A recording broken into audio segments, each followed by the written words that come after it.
In Donlosky et al.'s 2013 study, spaced or distributed practice scored highly in terms of its impact on student recall. It didn't come out quite as high as practice testing, but it was the next one on the list. So it's a good technique we can call on to help students memorise information and then recall it later on. Spaced practice is where we space out the practice over a certain period of time. So for example, a primary school teacher might decide that their students were going to do 20 minutes of handwriting practice at the start of every day.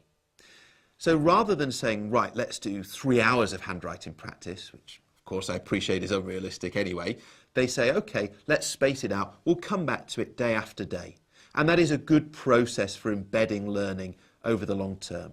Another example might be a maths teacher who decides the first 10 minutes of their maths lessons is going to be devoted to practicing mental arithmetic.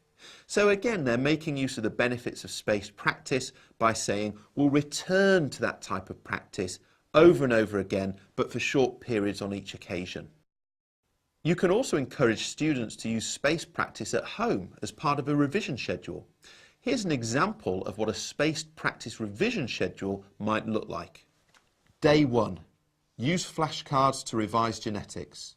Day 2, practice questions on genetics. Day 3, use flashcards to revise genetics. Day 5, teach parents and brother the basics of genetics.